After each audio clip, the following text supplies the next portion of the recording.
California that, quite frankly, not only is it troubling, it's also highly disturbing. It's the story of baby Emmanuel Haro, excuse me. From the beginning, there's been a whole bunch of suspicion. There's been a whole bunch of odd behavior. Um, with that being said, we're gonna get into it. I know that Nick and Knight has covered it, and a lot of other people have covered it. And one of those people that's covered it is Hidden True Crime. And with that being said, oh Lord, excuse me, we're gonna cover this from the beginning all the way to what it is right now. With that being said, let's get into it. I'm Lauren Mathias, and this is Hidden True Crime. And right now, an alleged child abduction community in Southern California, and we have everything you need to know right now. Even though they're the scariest to think about, non-family abductions, meaning a child is taken by a complete stranger, they're actually the rarest type of abductions. According to the National Center for Missing and Exploited Children, they make up only about 1% of reported cases. And most of the time when a child goes missing, it's a family member behind it. But if you're the parent of the child who vanishes into the hands of a stranger, those statistics don't mean much. One case is one too many. And I would say the parent's biggest fear. And that's exactly the fear gripping Yucaipa, California, as this past Thursday, when Rebecca Haro reported that her baby boy, Emmanuel, had been kidnapped right out of her vehicle in a shopping center parking lot. Ready? Let's do this.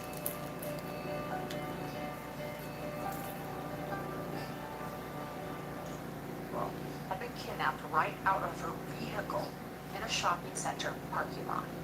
The community immediately rallied behind the family until some of the details have begun to raise some eyebrows. Since going public, the Haros have been begging for help and media attention, but many people online have been quick to point out that parts of their story aren't exactly adding up. And now some are even questioning if this is truly a case of stranger abduction. Only time will tell. So let's dive into what we know so And far. it did. What matters most is finding baby Emmanuel. And we want to look at the timeline. We want to try to untangle the mystery of what really happened to this baby and hopefully bring him home safe. On August 14th, 2025, Rebecca Haro and her husband Jake took 3 of their 5 children to the park for football practice. When one of their sons realized he needed a new mouth guard, so Rebecca decided to make a quick trip to the sporting goods store. She brought their youngest, 7-month-old Emmanuel, along for the ride. She drove over to the Big 5 sporting goods on Yucaipa Boulevard, just 10 miles east of San Bernardino. Yucaipa is tucked in the foothills of the San Bernardino Mountains and known more for hiking trails and beautiful scenery than violent crime. However, like most places, there are some areas that are known to be a bit more rough around the edges than other parts of town. Nonetheless, Rebecca says that when she pulled into the parking lot, she realized Emmanuel needed a diaper change. She parked, got out of the car, and laid him down next to his car seat while she reached the diaper bag. And that is when she claimed she heard a voice say, "Hola." Before she could even turn around, she says she was struck from behind and knocked unconscious. When she woke up, dazed and with her eye throbbing, Emmanuel was gone. Rebecca says she That right frantically there don't looked even make around the car sense. before running into the Big 5, asking, begging for help. She asked an employee if she saw someone with a baby before calling 911. And after that, deputies from the San Bernardino County Sheriff's Department rushed to the scene, even deploying canine scent dogs in hopes of finding baby Emmanuel. Officials immediately launched an exhaustive search for baby Emmanuel and whoever might have taken him. But there wasn't enough information to issue an Amber Alert. Instead, Authorities released flyers with Emmanuel's description.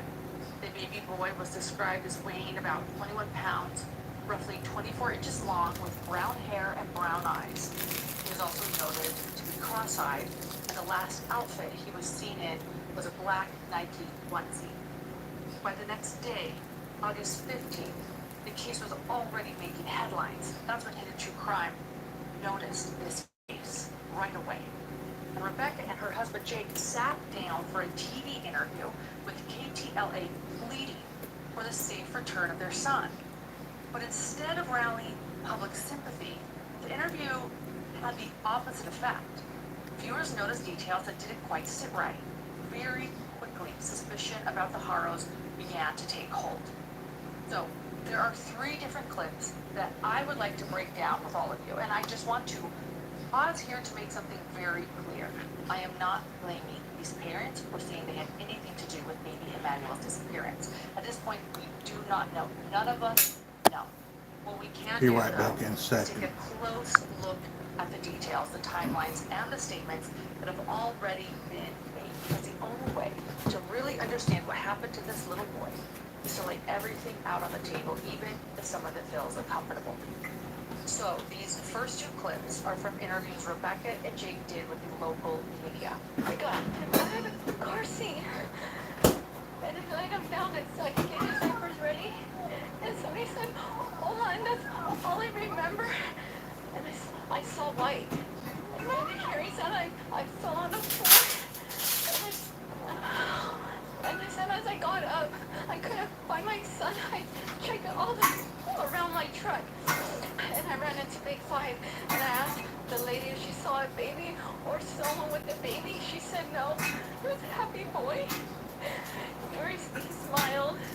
My kids loved to kiss him. It was a healthy baby. He was crawling. He was kicking. He was playing with his toys.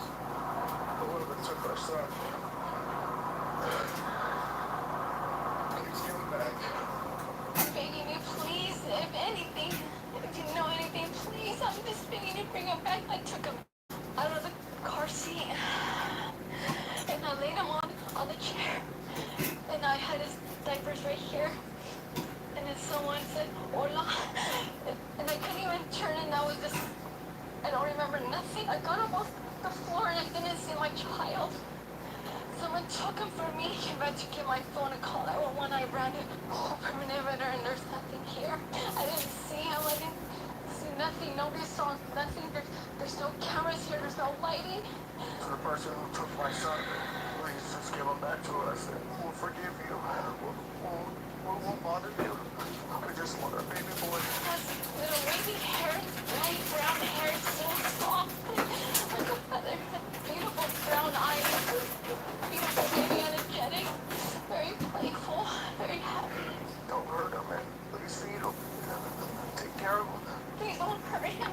Protect him and just bring him back to his parents. I love him. My name is Carice Crow, and I write young adult urban fantasy books. I'm an author. Elanders was the best choice for my books because of the personal experience. You know that you're going to get an extremely high quality product in the end, and you know that if there's an issue along the way, exactly who you're going to be talking to fix that problem for you. It was really difficult finding a printer who was able to accommodate my very specific request without going to, well, why don't you just want 6x9? They want 6x9. So Elanders was able to accommodate that specific request for me. And one of the other things that I really love about the service that they provide is full 3D printing. And it adds a new depth to the book and a better experience for the reader. The quality of product that I wanted without having to settle for something that I would have felt was lesser. They care just as much about the quality of product they're delivering as I care about the quality of product that I'm receiving.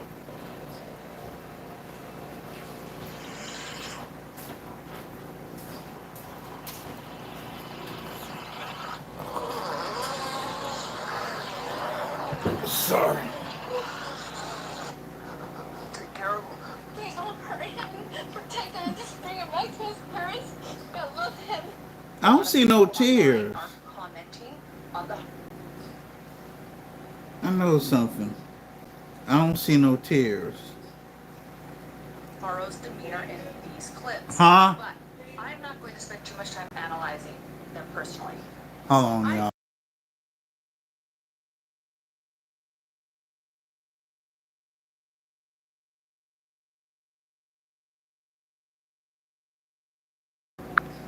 Be right back, y'all. Exhausted, and honestly, who wouldn't be in this situation? No one knows what they would do in this situation unless you have been in this situation, and I hope your parent is at this moment. Nonetheless, some online commenters are pointing out that they don't see tears, while others argue that the couple did not seem emotional enough for the trauma that they are going through. The truth is, whenever a child goes missing, parents are kind of damned if they do and damned if they don't when it comes to talking to the media. The last case we covered, Jane Spicer, people thought it was suspicious that his parents didn't do a TV interview. But when parents do go in front of the cameras, every word they say and every expression on their face gets picked apart. Everyone processes trauma differently, and there really isn't a right or wrong way to present to the public. So instead of speculating on how they came across, I want to focus on the details of what they actually said in that interview. For starters, many outlets have reported that Rebecca was attacked from behind. But when you look at her during those interviews, she has a pretty significant black eye. To end up with that black eye, she would have either had to have been hit directly in the face or hit her eye on the way down to the ground. In fact, in another video, Jake's sister Esme specifically says Rebecca was struck in the face. So she realized that he had went to the bathroom on himself before he was a baby. And she laid him down in the back. Her back was turned. She was about to change him. She was getting everything prepared.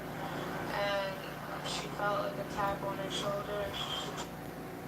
This here is what I already. This is what I think about this story already. Shout out to JC. Well, we don't believe you. You need more people. Fuck off.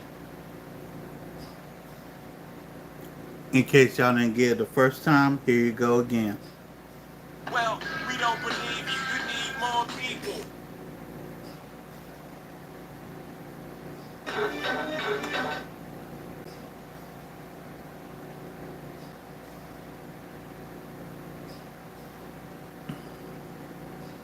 That's why I think about it. I don't believe these people. I don't believe this family at all, in any way, shape, form, and or fashion. And anybody that does is an idiot.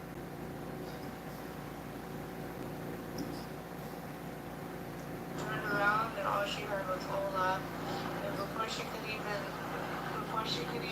see this person, acknowledge this person, whatever the case may be, he socked her in the face. And she ended up blacking out. He knocked her out and she fell to the floor. And next thing you know, as she came to, she woke up. She was looking around for the baby. The baby was gone.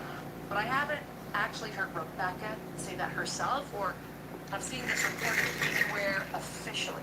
And another piece of the puzzle that's missing, no one has given an estimate of how long she was supposedly unconscious. On top of that, plenty of people have pointed out that her black eye looks much older than just a day old. And that was when the interview was conducted, that black eye again would have been just a day old. People have also noticed the subtle detail in how Emmanuel is being spoken about. Jake, for instance, described him in the past tense, saying, quote, he was a healthy baby. He was crawling, he was kicking, he was playing with his toys, end quote. Whether intentional or not, referring to Emmanuel as if he's no longer here only fuels It's speculation weird. about what really happened to this baby It's boy and weird whether as the family hell. already knows more than they're letting on. Another thing that really stuck out to me was when Rebecca said, quote, no one saw anything, there's no cameras or lighting around, end quote. Well, that immediately raised a red flag. There are cameras everywhere nowadays. I thought surely at least one nearby business or security system would have captured something. The suspect, the attack itself, a getaway vehicle, anything. So I pulled up Google Earth, and what I found is interesting. If you zoom in, is considered average in the US. An IQ of 115 to 140. if you zoom in on the Big Five parking lot, you can actually see what appears to be two cameras mounted there. At first, I thought they might just be light poles, but when you compare them to the other poles in the lot, they look different. And if you zoom in, you can clearly tell they're cameras. And that's not even counting the businesses right next door. There's a Big Lots and an AutoZone, both of which, like most chain stores, are Every usually store covered got with camera. surveillance cameras.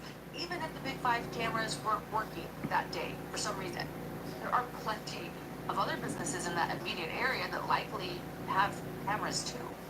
Across the street, there's a liquor store and a gas station, both of which appear to have surveillance. And even the traffic lights at the intersections in both directions are outfitted with cameras.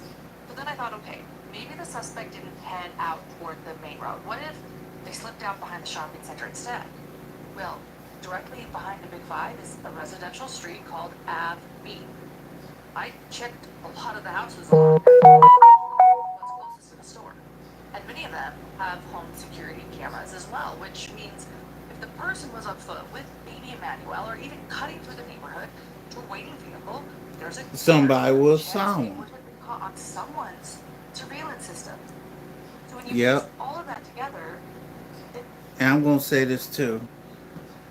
It was a study last year that proved that in a suburban community, at least 80 to 90% of the homes have a ring camera.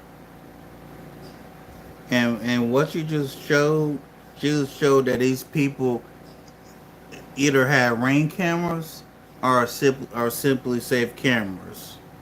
Now, if anybody know anything about ring camera, you can get your a ring doorbell camera for like $125. So somebody saw something. I guarantee you. Let's get back into it.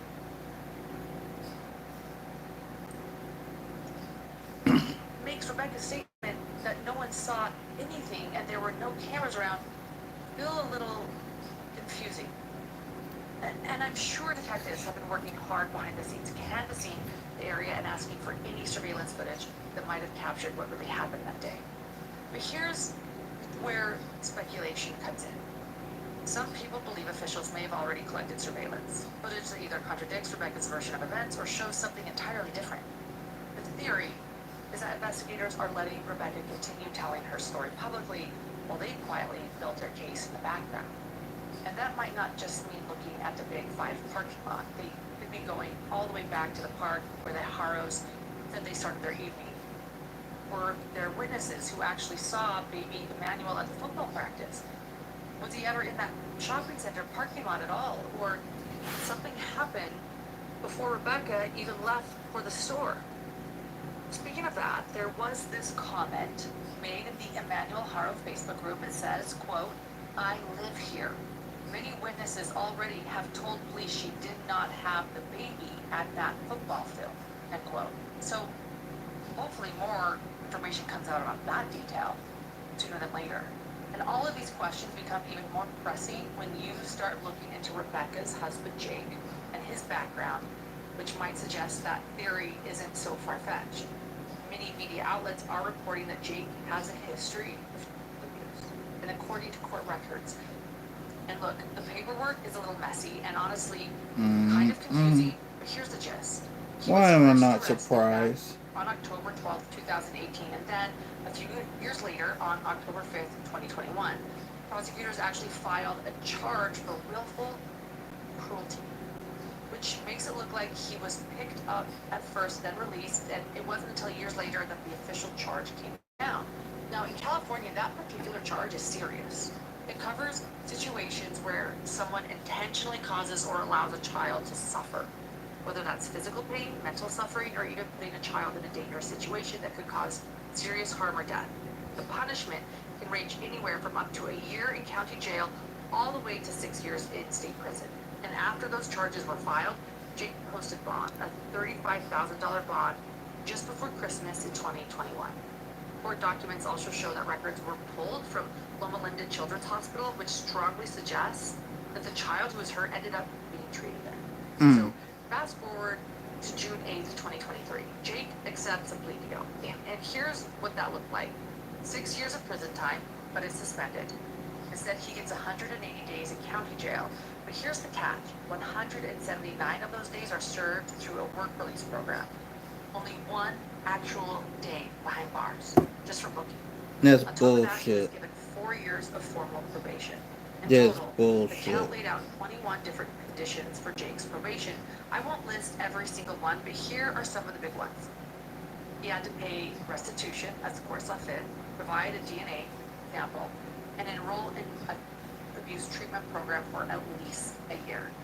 He was also required to either hold down a city job or be in school full-time, and of course, he was ordered to have absolutely no contact, direct or indirect, with, quote, Jake Doe. And on top of that, he had to complete 20 hours of community service. So while the judge did put a laundry list of rules in place, at the end of the day, Jake avoided real prison time and instead walked away with probation and a suspended sentence hanging over his head. So fast forward to late June of 2024, Jake was arrested once again, this time for one count of a convicted felon and narcotic addict owning or possessing a firearm, and one count of a prohibited person owning or possessing ammunition. He was arrested and posted a $10,000 bond, which he is currently out on now, although he has a probation violation court date scheduled for September 2nd. An alleged former co-worker of Jake has since posted on Facebook, quote, "I used to work with Jake at Walmart. He should be the prime suspect in all of this. I'm not going to go into detail, but his previous relationship didn't end well, so he's crazy and he beat one of his kids so bad it Damn, caused and this severe here's brain a damage. co-worker The child was saying not that the he's same. crazy Let's as just be real hell. here. Jake should be the number. And that's a co-worker saying that. Icy years of blood, sweat, and tears. And once Was not the same. Let's just be real here. Jake should be the number one suspect. Whoa. So when you take into account all of the contradictions, Jake's alleged history, and the overall bizarre nature of this case, it's easy to see why so many people are struggling to believe this is really an abduction, or not just look at Emmanuel's family as well. And as of today, new information seems to bolster that doubt even further. On Saturday, the police revealed that detectives confronted Rebecca about the inconsistencies in her initial statement. There were inconsistencies, and following that confrontation, she reportedly, quote, declined to continue with the interview. The department went on to release a statement saying, quote, at this point in the investigation, investigators are unable to rule out foul play in the disappearance of Emmanuel. End quote. Regardless of the speculations ruling online, it's important to remember those closest to the family do not believe they could have ever harmed Emmanuel. Mary Housen is Emmanuel's grandmother. They're not gonna hurt that baby. That couple were just homebodies. She says investigators have questioned the couple twice. She can't handle it anymore. You know, she's been without her baby since yesterday afternoon. If you have my grandson, please give it to this mom. She's going crazy. Man, I don't trust you neither. She's a great mother, so everything you guys are saying about her, first of all, you don't know her, and show some compassion. Like, she just had her son taken from her. It's entirely possible that this was just an abduction, a stranger abduction, and the cameras nearby just simply weren't working. And if that's the case, these parents are going through the absolute worst moment of their lives, and we shouldn't lose sight of that possibility of their pain. The truth is, we just don't know what happened to Emmanuel. All we can do is hope that this precious baby is safe, that's somewhere out there, and that he is brought back home. And if he isn't able to be brought back home, whoever did this needs to be found and held responsible. For now, all we can do is wait and pray for answers. And know that law enforcement is following the leads and trust the investigation is moving forward. But I would like to know if any of you out there have been following this and what your thoughts are as we wait for those answers, impatiently waiting. I have been looking and hoping, and again, let's hope and pray, if you pray, for baby Emmanuel's safe return.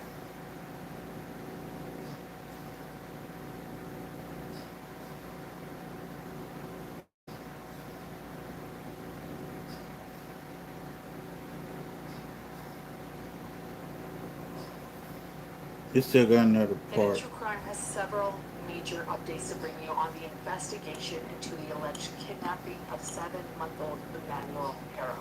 A case we've been following from the beginning, so sit tight.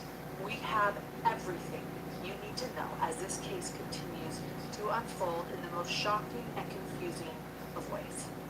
So a quick recap where we last left off. 7-month-old Emmanuel Haro was reported missing after his mother, Rebecca, claimed she was at a football practice for Emmanuel's sibling, and she left with Emmanuel to buy a mouth guard.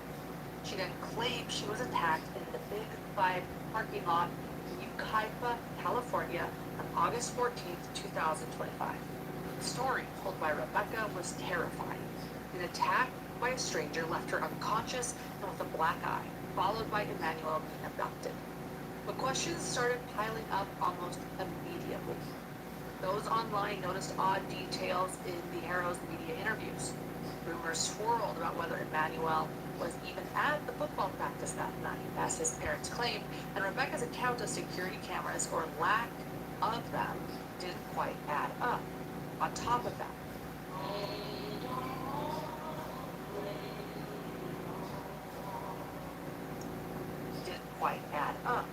On top of that, Emmanuel's father, Jake, has a troubling history, to say the least, of abuse and a current probation violation, fueling public suspicion. At the end of my last episode about this case, we left off with the fact that investigators had already confronted Rebecca about inconsistencies in her story, and law enforcement announced they could not rule out foul play. But just 48 hours later, we had so many new details. I want to start by mentioning that there are a lot of reporters and content creators who have been covering this case closely, right there on the ground in Yucaipa. One of the most active has been FNN on the Tierra, hosted by Ahmed Veloso. He's been providing frequent on-scene updates as new details come in. And one of the biggest questions people have involves Rebecca's black eye, the same one she claims came from the attack and alleged abduction. Ahmed shared something pretty interesting. On Monday, that employees at the Waterman Discount Mall claimed that they have surveillance footage showing Rebecca shopping there on August 3rd, and according to them, she already had that black eye at that time. The Waterman Discount Mall has entered the chat. The reason why is because the Waterman now ties into the disappearance of little Emmanuel Haro.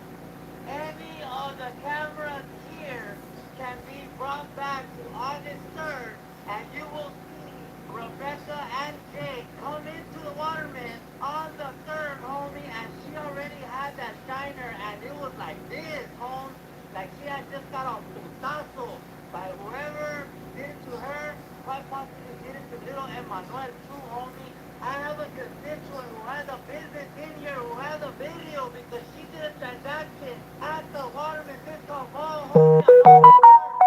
I had a video for an eye like this, homie, but unfortunately, Miami until the 26th on business, so he cannot come back home. But nonetheless, the Waterman has cameras throughout. And so if anybody wants to get the video from the Waterman of August 3rd, Emmanuel's mother and father were here on the Tira, homie, and so but that doesn't mean that we ain't doing what we can to bring justice to life for little Emmanuel, homie. Remember, the alleged kidnapping happened on August 14th, meaning that would be 11 days before the kidnapping, alleged kidnapping. And at this point, it's not clear whether detectives have actually collected that footage or if it is just a claim that hasn't been verified. And I want to clearly state we haven't been able to verify this yet. But if the video exists and if it really does show Rebecca was injured before the alleged attack, then that detail alone could completely shift how investigators look at her story, because it would mean one of the key elements in her version of events doesn't add up. And when one detail starts to unravel, people naturally start questioning the other details. Adding to the speculation, there have also been some claims popping up on social media from people who say they were working at Big Five at the time of the alleged incident. Now, I want to be clear, these accounts have also not been officially confirmed, but these claims have been shared widely and are fueling a lot of discussion online. One user who says they're an employee posted, quote, "She had a black eye prior to the alleged incident. A manager did her DV duty of care and asked her if she was okay, and she happily said she walked into a wall and had a laugh. Also, no baby with her," end quote. And that wasn't the only comment. Another person claiming to work at Big Five added, quote, "Big Five employee here. She did not have a baby on the day of the alleged abduction. I was there. Cops just finished interviewing us all and told us not to share any info to the public, and I told them, no way. They have a right to know this woman has lied about having a baby with her when she didn't," end quote. If what these employees are saying is true, it raises even more questions. Not only would Rebecca's story about how she got the black eye fall apart, but the entire basis of this alleged abduction, that she was targeted while with her baby, would be thrown into doubt. Another point that's been getting a lot of attention comes from the Emmanuel Facebook group. Several people there have commented that no one remembers seeing baby Emmanuel at the football field on the night Jake and Rebecca's other kids had practice. And that detail alone has fueled more speculation. If Emmanuel wasn't ever actually there in the first place, then where was he? And something already happened to him before the practice. And while we're talking about the Facebook group, something else caught my eye today that I thought was worth mentioning. So now, I know that people have mixed feelings about AI. I'm one of them. But one member of the group actually used ChatGPT to analyze Rebecca's black eye from photos that have been circulating. And the results were interesting. According to the analysis, the ChatGPT analysis, and keep in mind, this isn't medical advice, just a color comparison, the bruise under Rebecca's eye showed a muted purplish brown shade.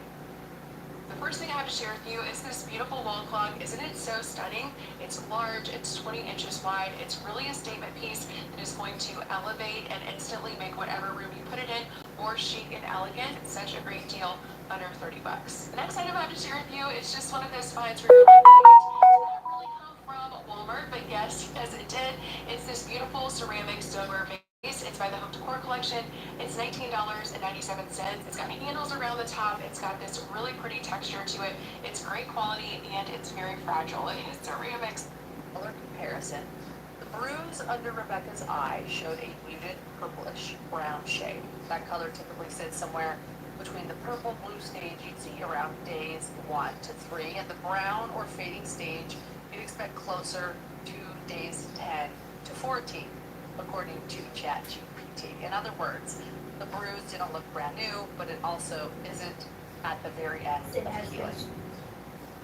ChatGPT estimated the bruise was likely about 5 to 9 days old at the time the photo was taken, and if that's accurate, then it would suggest Rebecca's injury may have happened days before the alleged attack, which, once again, lines up with what those store employees claimed about her allegedly showing up with the black eye already visible. And even though I'm sharing this, again, I'm not saying that AI is the end-all be-all, and it's certainly not always correct. I'm just pointing out this because I find it an interesting thing that came up online during my research today.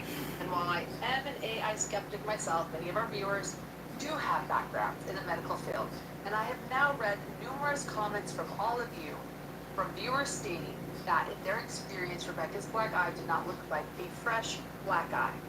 And so if that's the case, if businesses can verify that Rebecca already had a black eye before the alleged attack, it adds yet another layer of inconsistency to her story. And I just want to thank all of you for what you have shared in our comments and in emails to us, and sharing your expertise, because it has helped us bring all of these details together to share what we have been learning as we look for baby. One thing we also dug into in our very first video was Rebecca's claim that there were no surveillance cameras in the Big Five parking lot. And as far as we know now, that part may actually be true. Rebecca's right. But that doesn't mean there weren't cameras nearby. In fact, several businesses in the area, as well as intersections, are equipped with cameras. And we pointed this out. I showed you on Google Earth these cameras. And we now know that police have already confiscated footage from at least one of those businesses. Ahmed, with FNN on the Tira, took things a step further. He went directly to some of the businesses across the street from Big Five and asked them directly about their cameras. At a local Mexican restaurant, one employee told Ahmed that yes, their cameras do point toward the parking lot. The employee hadn't been able to view the footage personally, but confirmed that police had already taken it into their possession. On the Tira, why are there no cameras? So there's one camera here, and there's one camera here. Any cameras facing across the street? Yes. Do you have cameras? Do you have video of the day? Actually, the police already come and take and get all the information of the business. So they took it. They took it already. Do you have a copy? Excuse me? Do you have a copy? No, I don't have a copy because I tried to download. When they came here, I tried to download it. It took me 6 hours because I had to record that. Ahmed also checked with another business nearby, Marlene's Jewelry, which sits right next to Big Five. And according to staff there, their surveillance has a clear angle of the spot where Rebecca said she was parked. And here's the kicker. They claim their video shows no one ever approaching Rebecca's vehicle. If that footage is accurate, and we're only going to know once law enforcement decides to share it publicly and release some of this, if that footage is accurate, it would be a major blow to Rebecca's story, because it doesn't just challenge a detail, it undermines the central event she claims happened in that parking lot. On Monday evening, several outlets reported that there was a media stakeout outside the Haro residence in Cabazon, which is about a 26-minute drive from Yucaipa. This came right after San Bernardino police released a statement updating the public on where the investigation stands. And this statement, it's important, and it reads, quote, "The investigation into the disappearance of 7-month-old Emmanuel Haro is continuing. During the last few days, investigators have conducted extensive searches in Yucaipa and Cabazon, looking for Emmanuel and any evidence that might lead to his location and the circumstances surrounding his disappearance. Investigators have served several search warrants at the Haro home and utilized canines to aid in the investigation. Additionally, a large amount of surveillance video has been obtained from areas of interest and are being reviewed." End quote. So what do we learn from this statement? A lot. First, the Haro home has now been searched, and not just once. Authorities have gone back multiple times, this time with warrants in hand and dogs trained to sniff out evidence. They've also collected what they describe as a large amount of video from different locations, which is now being reviewed, seeming to confirm what Ahmed has also pointed out, that businesses have given their surveillance. Adding to that, one local reporter who claims to have insider information has said that Rebecca and Jake had security cameras at their house. But here's the suspicious part. That same source alleges that footage from those cameras was recently deleted.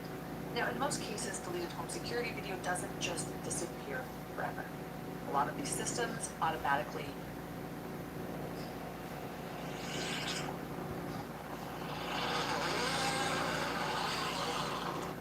systems automatically back up to the cloud, which means investigators could still recover whatever was erased, possibly, hopefully. And if that turns out to be true, then the real question becomes, what exactly was on that footage, and why would anyone try to get rid of it? In our last video, we also touched on some troubling charges for Jake Haro's past. Well, now we've uncovered even more details, and honestly, they make the situation look even worse. Back in Riverside County, Jake Haro, along with a woman identified as his ex-wife, Vanessa Haro, also known by the name Vanessa Avina, faced charges of willful cruelty. This case dates back to October of 2018 when the 10-week-old baby girl was rushed to Emmett Valley Hospital. She was in critical condition. Doctors discovered both fresh as well as injuries that weren't healing. According to an affidavit written by a Hemet police officer, the infant was later transferred to Loma Linda University Medical Center, where doctors found a devastating list of injuries: an acute rib fracture, 6 ribs in the process of healing, a fractured skull, bleeding on the brain, swelling around the neck, and even a healing fracture in her leg. In the words of one physician, the combination of these injuries in a Put him under jail. with no believable explanation of trauma was consistent with abusive head trauma, abuse, and neglect. So how did investigators believe this happened? According to the affidavit, Vanessa told police that on October 12th, she picked Jake up from work, dropped him at home, and then drove to Beaumont to collect her older daughter from school. When she returned about an hour later, she tried to nurse the baby, but the infant refused to feed. And that's when she decided to take the baby to the hospital. Jake, on the other hand, told a different story. He claimed that after Vanessa dropped him off, he took the baby's temperature, which he said was around 99 to 100 degrees, and then bathed her. During that bath, Jake admitted he accidentally dropped the baby chest first onto the divider of a twin sink, but insisted he did not notice any signs of injury. Later that night, according to Jake, Vanessa woke him up and asked him to feel the baby's back. He said he felt something crackle, but told officers he hadn't noticed anything unusual when bathing her earlier. Vanessa later stopped answering questions, telling investigators she wanted an attorney, and as detectives dug deeper, another disturbing detail came to light. Jake's sister reportedly opened his iPad browser and discovered a search history entry for, quote, how to feed a baby with broken ribs, end quote. That search was logged before the baby was even taken to the hospital. Jake denied making the search himself. Eventually, Jake pointed the blame at Vanessa, his ex-wife, but in October of 2021, both Jake and Vanessa were formally charged with willful cruelty. By June of 2023, they each pleaded guilty. Jake Haro was sentenced to 180 days in a sheriff's work release program, given a suspended 4-year prison sentence, and ordered to complete a abuser treatment program. Vanessa was sentenced to 120 days in work release and was also ordered to take part in the same treatment program. And it doesn't stop there. Records show that shortly after the baby was hospitalized, Jake filed for a domestic violence restraining order against Vanessa. That request was later dismissed. Now, Jake finds himself facing even more legal trouble. He's due back in court on September 2nd on a separate charge of being a felon or addict in possession of a firearm. So that really raises the question, if Jake was involved in something like this before, does that mean he could be capable of harming baby Emmanuel as well? It's a difficult thought to sit with. His prior conviction shows he's already been connected to serious harm against a child, a baby, no less. And that's not something you can just dismiss. Hell no. As more information surfaces about the Haro family, it's becoming evident that the legal troubles don't just involve Jake. Rebecca's side of the family has also faced serious issues. Specifically, her brother, Rebecca's brother James, is currently in prison after being convicted of first-degree murder. Back in 2017, James murdered his 27-year-old girlfriend, Jaylyn Amanda Keith. Prosecutors argued that James got Jaylyn unconscious, put her in the bathtub before shooting her once in the forehead while hiding behind the shower curtain to avoid the blood splatter. He then called 911 saying Jalen had done that to herself while he was asleep. Jim's version of the events that morning of the shooting was that he woke up to a strange popping noise, something he thought might have been coming from the air conditioner. According to him, it took somewhere between 10 and 20 minutes of searching before he finally found Jalen. But during the trial, the prosecution pushed back. The apartment was tiny, about 430 square feet, and from the couple's bed, the bathroom was in plain view. How could it have possibly taken James that long? And then there was the detail prosecutors didn't want the jury to forget. James wasn't just any guy fumbling in confusion. He was described as a gun enthusiast, someone who regularly went shooting. And their relationship had been failing. James' argument was that his alcoholism and a medical condition that Jalen had led her to harming herself. But the thing is, there were documented incidences prior to Jalen's death that showed there was a history of violence and alcohol abuse in this relationship. Yeah, Rebecca's brother, James.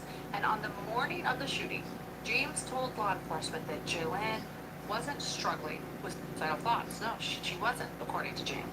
And to top it off, just one day before she was killed, she had texted her family that James had gone psycho on her, smashing his phone and screaming at her. And she even told a friend at one point that James had pulled his pistol out of the safe, which scared her. After her death, it took 7 months before James was arrested. After he was found guilty, he was sentenced to 50 years to life. According to NBC Palm Springs, at the sentencing, quote, James told the court that he felt at fault for only letting his alcoholism plague their relationship and drive him from understanding underlying issues Jalen was suffering from, end quote.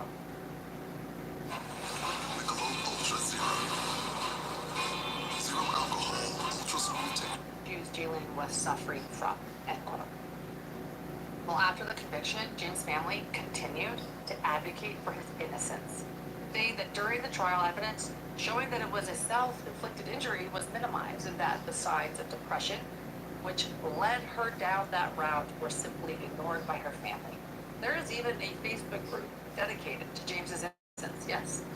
Rebecca's brother James has a Facebook group dedicated to his innocence, allegedly run by James and Rebecca's own mom. And there is one specific post from 2018 that has people outraged. I'm going to read it here. Here we go. It reads, quote, Jaylin suffered from a chronic condition that made it too painful for her to have intercourse. In fact, in all of their almost 5 years together, James and Jaylin only had intercourse one time. James accepted Jaylin's condition, saying there were other ways they could engage in sexual intimacy. According to Jaylin's Kaiser physician, Jaylin was treated for the condition to reduce pain and discomfort, and the condition was under control. However, the treatment never improved the condition to a degree where she could tolerate intercourse. Jaylin expressed concern that she would never be able to conceive and could not provide a mate with children. The effects of Jaylin's condition was not discussed at trial beyond the physician's report. The doubts Jaylin must have had that a partner other than James would tolerate, let alone accept, such sexual dysfunction, that she must have had serious doubts about her romantic possibilities in establishing another intimate relationship was never brought up in the trial.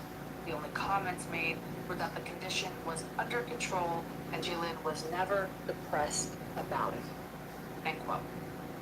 Many people, including me, feel this post is highly insensitive and highly inappropriate to post online about someone who is no longer alive and can defend themselves.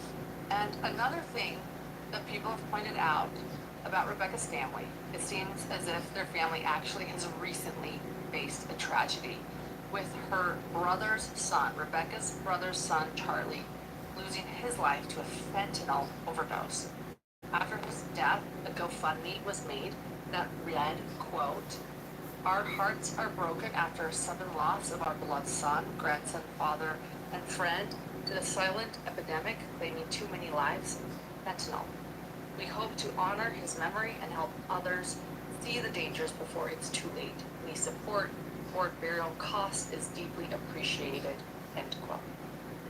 There was just under $4,000 raised, and 300 of those dollars, it shows that it was given by Jake Haro himself 24 days ago. The comment with this donation reads, quote, "There's no words to express how deeply sorry I am for your loss of your son. We are here for you, Rebecca and Jake Haro," end quote. In a comment written 2 weeks ago on a shared Facebook post about Rebecca's nephew Charlie, Rebecca's mother wrote, quote, "My handsome grandson, my baby, you left such a void in my life. My heart is broken. So much pain, going crazy. I just can't believe God took you from me. This is the worst thing. I lost my mom and sister and brother, but this is just so hard to see your dad so broken. And know that there is nothing I can say because I am just broken, my baby. Rest easy until we get together again. Love you, my baby Charlie." As the investigation continues, Rebecca and Jake have reportedly retained attorney Vincent Hughes to represent them. He was seen at their home tonight, which is Monday night, in Cabazon. And within the past hour, we did get more information from the Riverside County DA's office on that 2018 felony abuse charge for Jake Haro right behind me. When I went up to the door and talked to him, he said right now he's dismayed. His child is missing. People are coming up to the property.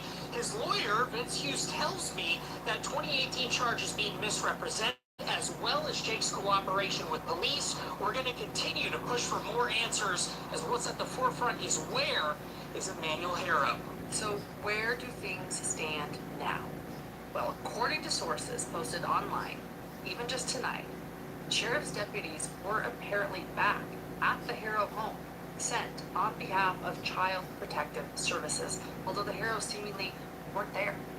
So for now, we continue to wait, and we continue to hope that baby Emmanuel is found safe. And if the worst case scenario is true, and genuinely I am very afraid of the worst case scenario.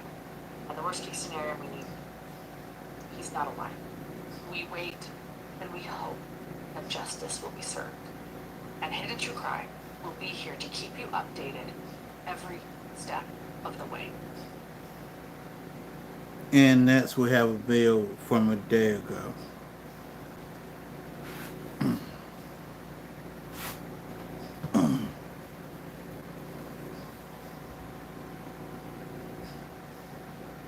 Today we're diving back into the case of 7-month-old Emmanuel Haro, who was reported missing out of Yucaipa, California.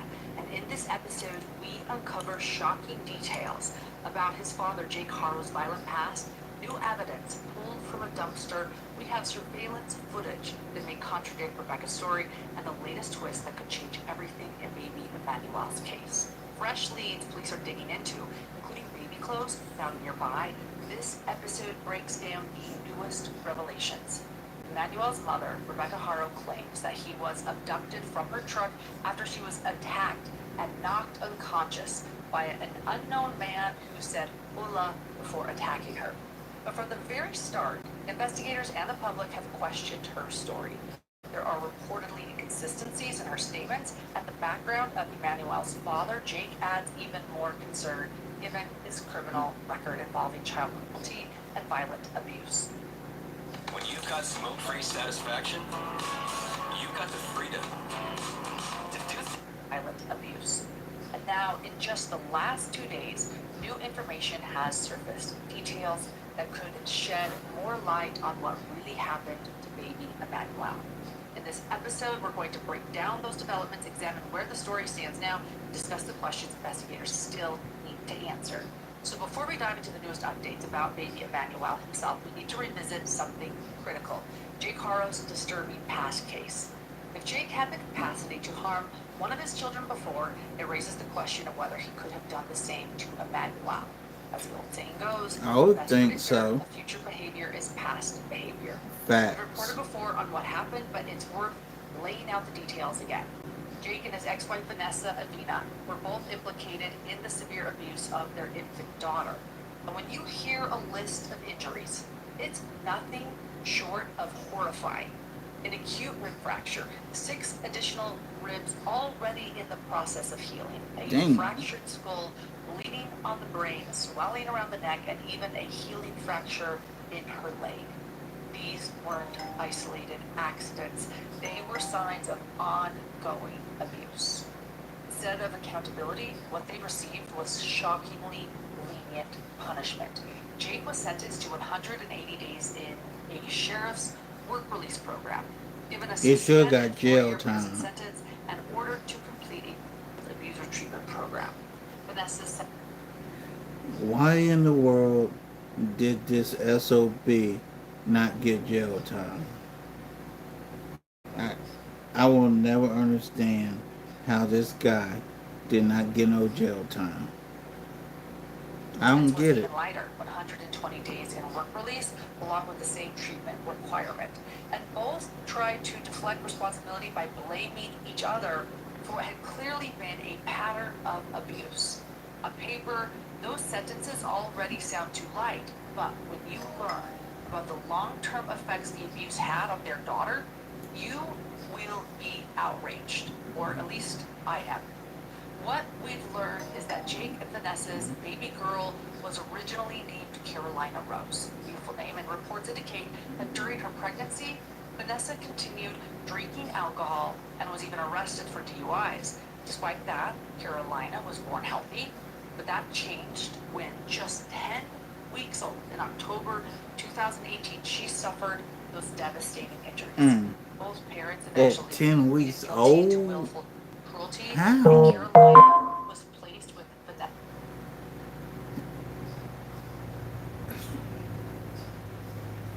What the what the fuck is wrong with people? Seriously, excuse my language. What the fuck is wrong with people?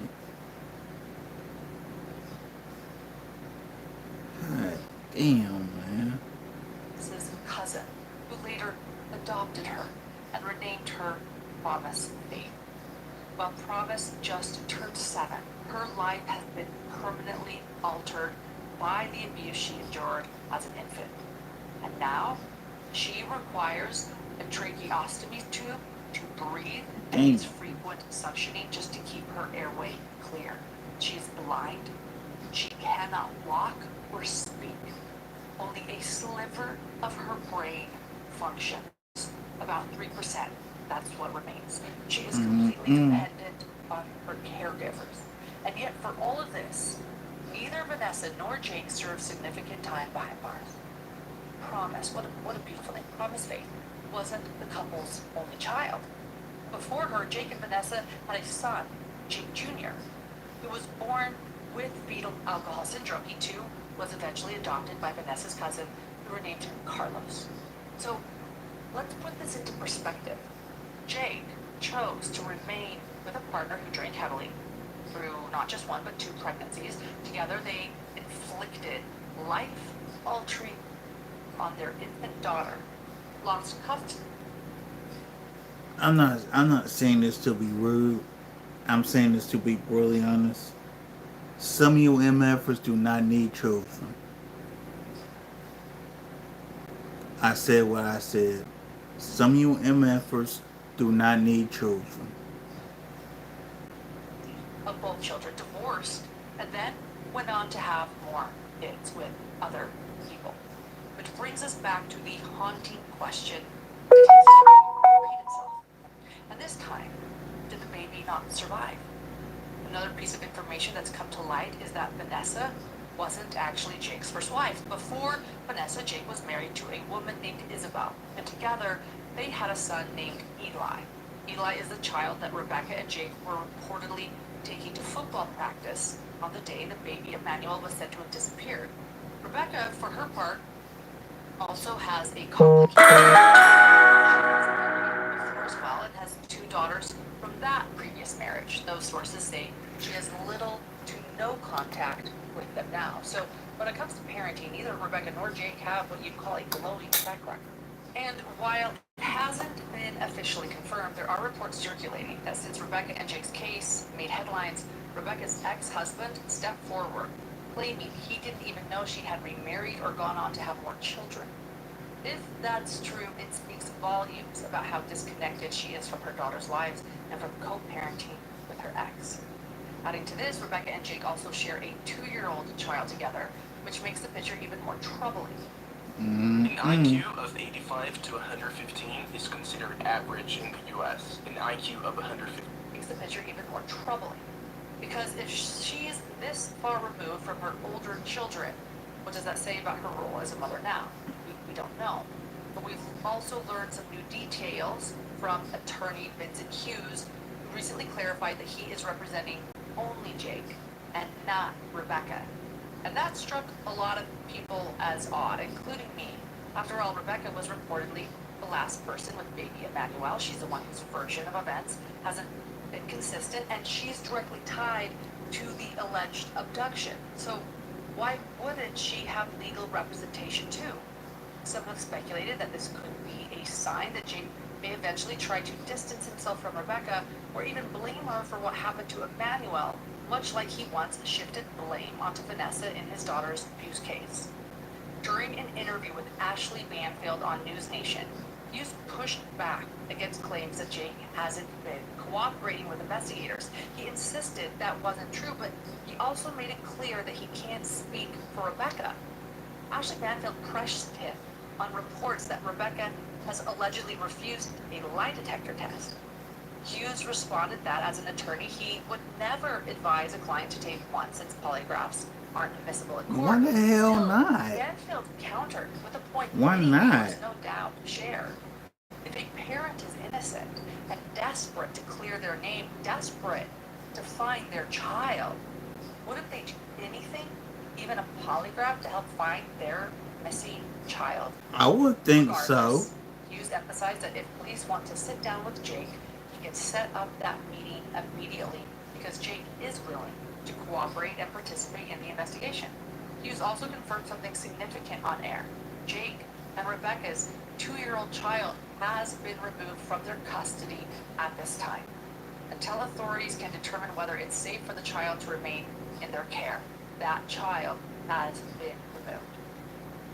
Hughes also revealed that Jake and Rebecca had willingly handed over their electronic devices along with the passwords, as well as their only vehicle, so investigators could analyze them.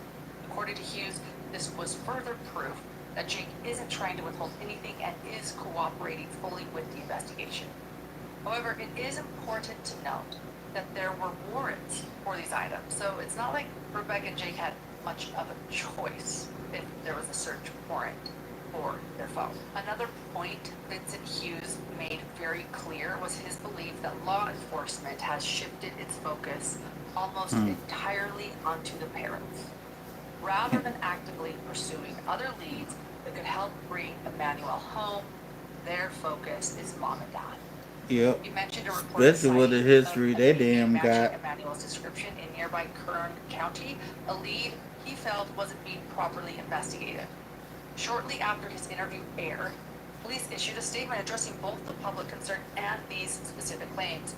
Here's what they said, quote, "We know the community is deeply concerned about this case and we will continue to provide information to the extent it does not jeopardize the investigation. Our investigators have followed up on the reported sightings of 7-month-old Emmanuel Haro, but he has not yet been located. While Emmanuel's father has retained an attorney, if the parents choose to work with detectives, we welcome their cooperation as we continue efforts to locate Emmanuel." End quote. So according to law enforcement, they did look into the reported sightings but came up empty. And while Vincent Hughes insists Jake is ready to cooperate, police are making it clear that both parents need to be fully on board if they want to help move this case forward. The next updates we have might not directly connect to baby Emmanuel's disappearance, but the timing and location make them hard to dismiss as coincidence or simply just ignore. Multiple outlets have reported that just down the street from the Haro family's home in Cabazon, investigators discovered items of interest inside a dumpster. Among those items were baby clothes. Now, nothing has been officially confirmed by law enforcement, But reporters on the scene observed police carefully combing through this dumpster, spending significant time collecting materials. The way they processed it suggests they may have found something they consider potentially critical to the investigation. Alright guys, so we are down here on Ramona Street right now. I'm down here with Gino with Fox 11, and then we have Court TV is here as well. We did get an update just a while ago, guys. The police came out to this location right here and searched this dumpster, found some leads, guys, and they also found some baby clothes that possibly may be linked to the missing Emmanuel. It's not confirmed yet. The police department kind of went hush-hush on the matter, so they're not releasing anything at this time. But we did have cameras that are over here on this house. We tried to go through the footage, but the lady does not remember the password, so she's not able to pull any of the information up. But this dumpster looks like it's just been recently dumped, probably today. And all we see is just a bag of trash and some gummy, crazy-looking panties from somebody not related to the situation, guys. But we do know that the sheriff's department did come down here around 10:30 last night. They were here for a while. They were tearing this dumpster apart, and they did get some leads. And they did have sightings of some baby clothes that possibly may be linked to Emmanuel. So they're doing their investigation on that right now. And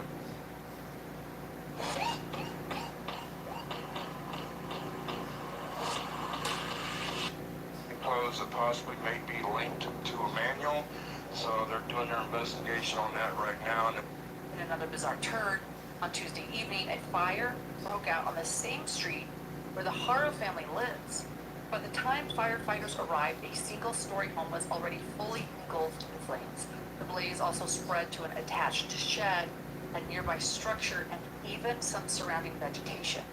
The Red Cross was called in to assist a man and woman who were displaced as a result.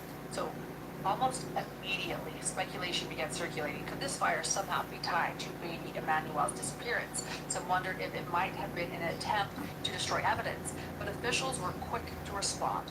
A spokesperson for the San Bernardino County Sheriff's Department. Wait a minute, wasn't that the neighbor's house though? Wait a minute, wasn't that the neighbor's house though?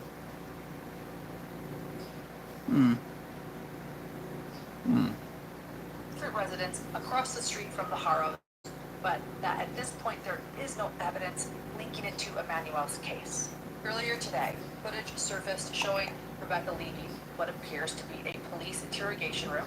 Observers quickly noted that the man accompanying her seemed to be a local defense attorney, David Goldstein, indicating that Rebecca now has legal representation when speaking with law enforcement. According to his website, David Goldstein has been a licensed attorney in California for over 30 years. Over the course of his career, he's worked with thousands of families on matters involving children and has handled cases across various Southern California counties, including appearances in juvenile court, probate court, and family law court. His experience emphasizes that in cases involving the welfare of a child, expert legal guidance is critical, something he is now providing for Rebecca Haro. In another unexpected twist, Jake Haro's first wife, Isabel Gonzalez, has filed a domestic violence restraining order against him. This involves their son, Eli, and adds yet another layer to the complicated family drama surrounding Jake. If approved, this would legally prevent Jake from contacting Isabel and possibly their son. The restraining order is currently pending, waiting to be formally served, and the court will decide if it will be temporary or long-term after reviewing the evidence. It's not clear why Isabel decided to file the restraining order at this time. We don't know if something recently happened involving Eli while in Jake's care, or if she's taking steps as a precaution, perhaps out of concern that he could have been involved in what happened to Emmanuel. An independent boots-on-the-ground journalist we've been following, Ahmed with On the Tira, recently spoke with more employees, this time at a clothing store located right next to the Big Five where the alleged incident reportedly took place. These employees provided Ahmed with footage around the Rebecca said the abduction occurred. It's not clear whether or not that is Rebecca's vehicle in this surveillance footage, but it doesn't show anyone making off with a baby, running into the store, or looking for a baby around the parking lot. Take a look and listen.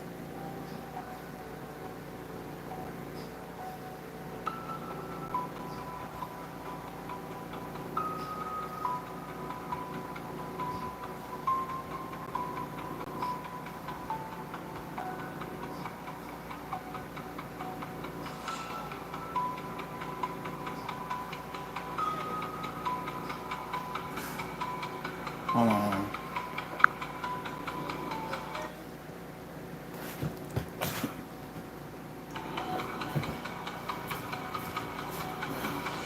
What?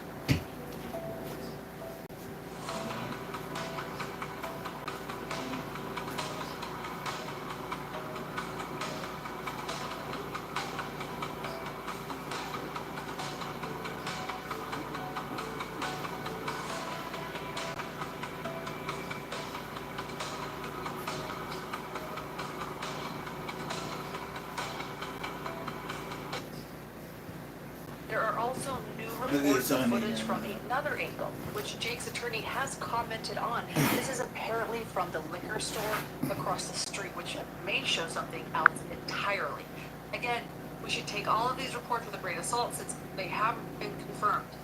Nonetheless, let's take a look at this clip from the TikTok channel Tad's Stories Uncovered.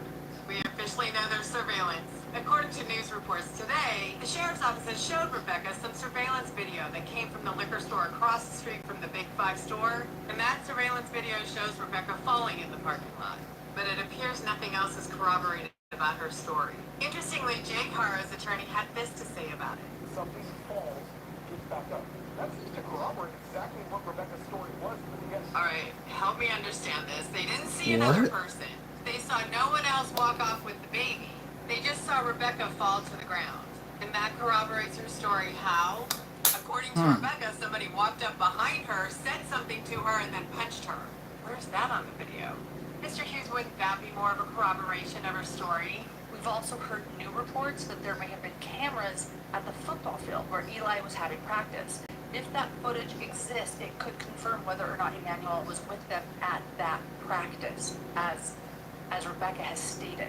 Along with surveillance from local businesses and even potentially from the family home, police now have a lot of material to review.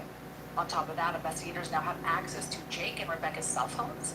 As we've seen in many other cases, cell data can be crucial, showing locations, calls, messages, search history, and more. There's no telling what the investigation might uncover as detectives work to piece together what really. Do you own a gun? Did you know that your state's gun laws are constantly being changed and updated? Keep up together what really happened. I also want to let you know that I recently had the opportunity to speak about Emmanuel's case on the Elizabeth Vargas report, as well as Court TV. Here is a short clip of the conversation I had with Elizabeth Vargas, and if you want to hear the full segment, you can catch it over on News Nation's channel. Lauren, how quickly did her story fall apart, and how quickly did suspicion turn possibly to her from police? We just heard from people in the community, but what about police? I think that there were eyes on this family for quite some time. As you mentioned, there were these charges that the family has. Their stories were not the same. Both the father and the mother, their stories changed. In one story, she's saying that she got hit from behind after hearing Ola, and then in another story, she's saying that she received the black eye after being hit in the front. Things got very confusing, and on social media, when people started discussing this, especially those that are local and those further away, as the story started to spread, people were comparing notes and sharing different interviews with the different media outlets and pointing out these inconsistencies.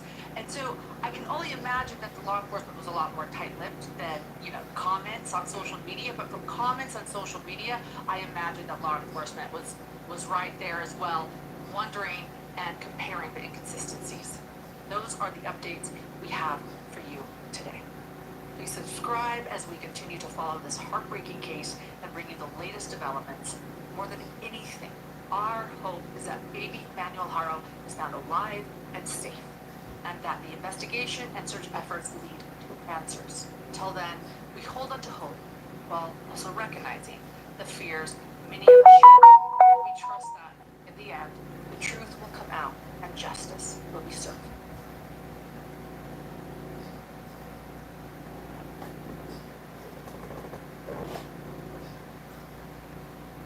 I gotta climb this tape too.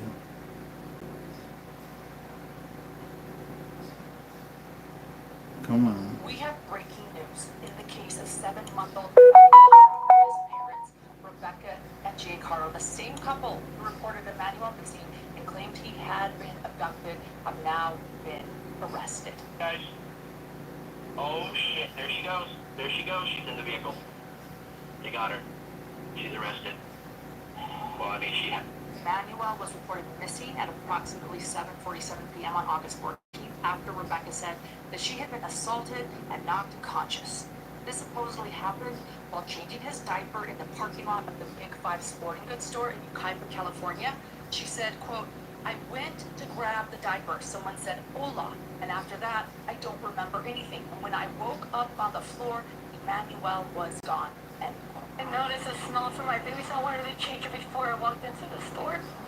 I took him out of the car seat, and I laid him on the chair, and I had his... Man, we don't believe you. And then someone said, hola, and I couldn't even turn, and I was just... I don't remember nothing. I got up off the floor, and I didn't see my child. Someone took him from me. But from the very beginning, her story has had inconsistencies, and the police have been working to unravel what really happened to Emmanuel. As we've been reporting from the very beginning, several independent channels have had boots on the ground reporting, covering Emmanuel's disappearance. They've been sharing what's happening in real time outside the family's home in Cabazon, California. And today, those same sources captured an intense scene as law enforcement moved in. The property was quickly surrounded with crime scene tape, and before long, Rebecca and Jake were seen being led away in handcuffs. The San Bernardino County Sheriff's Department later confirmed the arrest, saying the couple was taken into custody Friday morning during an active operation at their home. Their statement reads, quote, "This morning, detectives from the Sheriff's Homicide Detail and Specialized Enforcement Division arrested Jake and Rebecca Haro at their residence in Cabazon for PC 187 murder. Investigators will continue their search for 7-month-old Emmanuel Haro," end quote. Witnesses described the raid as dramatic and unsettling. At one point, a bobcat was brought in to smash through the Haro's wooden fence. And after that, officers poured into the property. SWAT units and forensic vehicles were also visible as investigators combed through the scene. To Rebecca Haro right now. Wow. Yeah, okay. So... Jake's in this van? Jake's in this van. Yep, he's right here in the middle. Baby killer. Sorry. Oh, baby person. Baby case. See, Here we go, guys. that's what we saw plowing through the wooden fence. They're right there, huh? Yeah. Now everyone's just pulled up all the unmarked cars to investigate the home now. Dude, they're clearing it out now.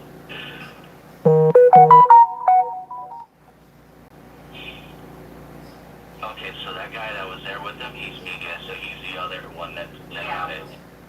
How's it going? Hi. Good. How are you guys? Good. Saw the show. You're not recording me, are you? No, heck no. You want to be recorded? No. Okay, no sir, it's I do now. not want to be on the chat. That's okay, you won't be on Not at all. You guys record everything? We were here before you guys. Just by chance. It was not by chance, though. We just wanted to come by and see the signs, and next thing you know, I was like, oh my god, you guys are coming in fast. And that's You had everything recorded when I came in? Am I going to see it on Fox 11 tonight? Hey, I'm Tiffany Hall. I'm 38. I'm a full-stack developer for a global education publishing company. You guys are coming in fast. And that's You had everything recorded when I came in? Am I going to see it on Fox 11 tonight? maybe. If you're okay with it. What you do? Thank you. Thank you guys for doing what you guys do. And are you TikTokers or what is it? Honestly, we're not news. We're not. We're just normal people, and it's a treat. Yeah. We live in Ukaipa. We live in Ukaipa. We live like 2 blocks from where it all went, and just kind of followed it from there. We wanted justice for this baby, like everyone else. So, yep. All right. Well, we're gonna be here for a little bit. I think the media's gonna start popping up here in a minute. Okay. Oh no. Is there anywhere we can't be or can be? We just want to up the line right there. Okay. To hang out. Great. Okay. Awesome. Much Ahmed Midarosa on the Tuna. We're here now. I'm just kidding. Well, he'll be here in a minute. He probably can talk with that dude. He'll be very nice to you. Well, I hope so. I hope so. We were very cool, but he kind of blocked me out, so we'll see. We'll see. Thank you, sir. All right. Very cool. Hey, that's okay. That sheriff already knows I'm Ed. Yep. That's crazy. He said, gonna be here, and he's a very nice guy. I was like, he is a very nice guy. Okay, you take it. Okay, you take it. I'm gonna put the latest. All right, guys. There you guys go. It was only then that Rebecca and Jake were escorted out, each in handcuffs. According to the department, detectives from the Sheriff's Homicide Detail and the Specialized Enforcement Division arrested Rebecca and Jake for Penal Code 187. In California, Penal Code 187 refers, again, to the crime of murder, specifically defining it as the unlawful killing of a human being or a fetus without malice aforethought.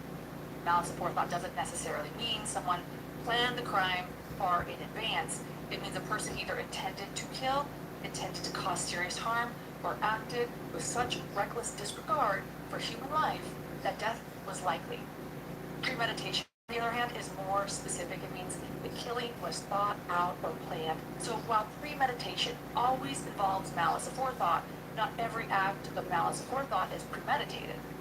At this point, investigators have not said what specific evidence led to that charge. Of course, we're going to hopefully find out soon, and we'll be bringing that to you. But most critically, they've made it clear the search for 7-month-old Emmanuel is still ongoing. Now, one of the biggest questions people are asking, I'm certainly asking it, is how can police charge Rebecca and Jake with murder if Emmanuel hasn't been found? In many cases like this, investigators don't necessarily need a body to pursue homicide charges if the evidence is that strong.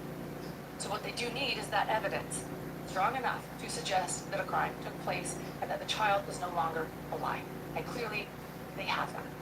Over the last several days, law enforcement has brought in canine units to search around the Haro property, including scent, tracking, and cadaver dogs. Those dogs are trained to detect human remains. And if they alerted at the home, in the yard, or even inside the couple's vehicle, which this is speculation, we don't know, we haven't seen the evidence, but if that happened, that could have been a major turning point in the investigation. Police also seized the Haro's vehicle and cell phones. Digital evidence often also plays a huge role in cases like this. It does. Like GPS data, deleted text messages, or internet searches can paint a clear picture of what happened. If investigators uncovered anything pointing toward foul play, that would help explain why murder charges were filed so quickly. Forensic teams have also been on site collecting items from inside the home. It's possible they found physical evidence. We don't know, but let's speculate. What could they have found? Blood? Biological material? Or something inconsistent with the story the Haros originally told? I think we've certainly seen some of those inconsistencies as the public. Even without a body, that kind of evidence can build a strong case for prosecutors. So while Emmanuel has not yet been located, the combination of canine alerts, forensic testing, digital footprints, and inconsistencies with parent statements may have given detectives enough to move forward with murder charges. At the end of the day, the public still does not know exactly what police uncovered. We don't know yet here at Hidden True Crime, but it is clear that investigators believe the evidence points to something much darker than an abduction. Hidden True Crime plans to be on this breaking news all day, bringing you the very latest as it unfolds. So hit subscribe, hit notifications as more information comes down. May justice be served. And I co-sign that. May justice be served and may justice be sought out. Good night.